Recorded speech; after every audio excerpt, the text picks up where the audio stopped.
نور جہاں کے شوہر کو اس سے چھین کر جانے والی اداکارہ فردوس بیگم کی زندگی کی کہانی اور ہیر جیسی شہرت یافتہ فلم کے بعد کچھ ایسی عجیب و غریب فلمیں اور ذاتی زندگی و آخری وقت کی باتیں بھی جانیے اسی ویڈیو میں، لیکن اگر آپ چینل پر نئے ہیں سبسکرائب کر دیں۔ مشہور زمانہ فلم ہیر رانجھا میں مرکزی کردار ادا کرنے والی فردوس بیگم، جو اپنی عمر کے آخری حصے تک بھی اپنی شہرت کے اوپر قائم رہیں اور وہ اچھے خاصے پیسے بناتی رہیں، 1970 میں بننے والی پاکستان کی مشہور زمانہ فلم ہیر رانجھا میں انہوں نے مرکزی کردار ادا کیا تو ان کی شہرت ہر سو پھیل گئی۔ فردوس بیگم کا اصل نام پروین تھا۔ انہوں نے ایک کلاسیکل ڈانسر کی حیثیت سے اپنے فلمی کیریئر کا آغاز کیا اور آپ کی پیدائش 1947 میں ہوئی تھی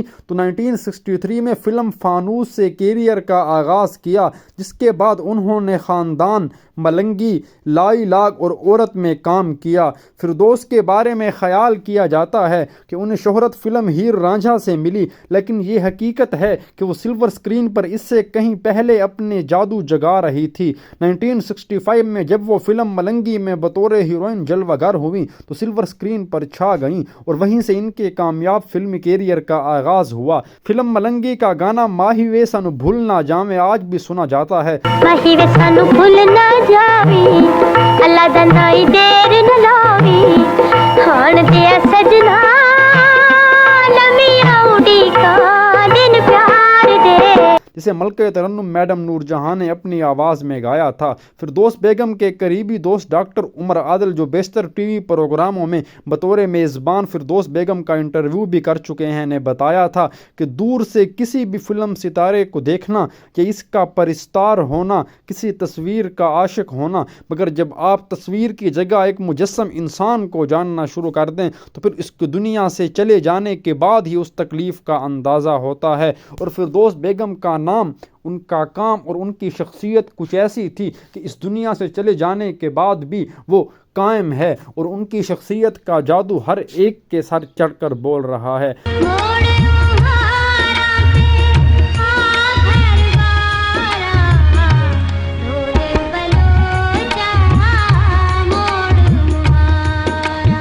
لیکن ناظرین، فردوس بیگم جب فلموں میں کام کرتی تو خود کو ہر کردار میں ڈھال کر کامیاب ہو جاتی۔ اس طرح زندگی کے ہر شعبے میں بھی وہ خود کو ڈھال کر کامیاب ترین خاتون تھی۔ ماں تھی تو بہترین تھی، بہن تھی تو اپنے بھائیوں کے بچوں اور پھر ان کے بچوں کو بھی پال پوس کر بڑا کیا، ساس تھی تو ان کی بہویں ان کی اچھائی کی قسمیں کھاتی تھیں۔ لیکن ناظرین، اگر ہم بات کریں فردوس بیگم کے لیے ہر کسی کے دل میں بے پناہ محبت اور عزت اسی لیے بھی تھی کہ اس زمانے میں فردوس بیگم میڈم نور جہاں اور اعجاز درانی کے درمیان ایک تکون تھی۔ میڈم نور جہاں کی آواز فلموں کے گانوں پر چلتی اور فردوس بیگم کے ہیرو اعجاز درانی ہوتے، جن کے لیے وہ فلم میں گانا گا رہی ہوتی۔ لیکن ناظرین، میڈم نور جہاں اور اعجاز درانی کی شادی ہو گئی تو اس کے بعد بھی اعجاز درانی نے اپنے روابط اور اپنے فلموں میں فردوس بیگم کو کام دینا جاری رکھا۔ لیکن یہ حقیقت ہے کہ اعجاز درانی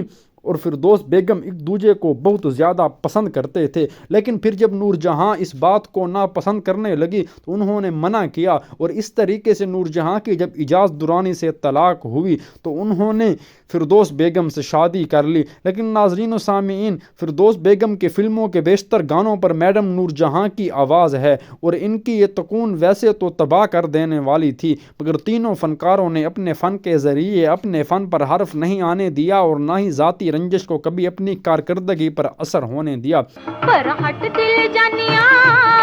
وکانو کر چھڑہانیاں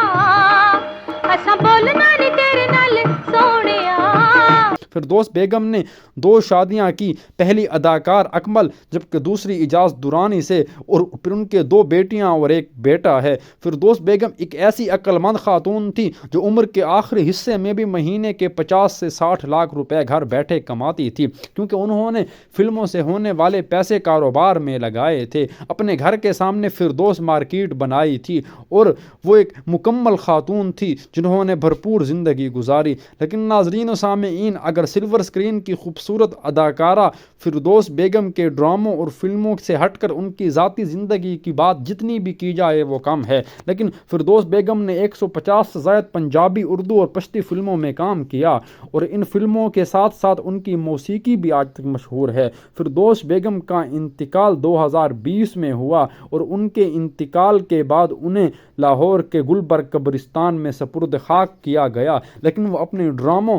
فلموں اور بالخصوص ہیر رانجھا جیسی شاندار فلم کے لیے ہمیشہ زندہ رہے گی، اور ان کا نام اور کام کبھی بھی کسی تعریف یا تعارف کا محتاج نہیں رہے گا۔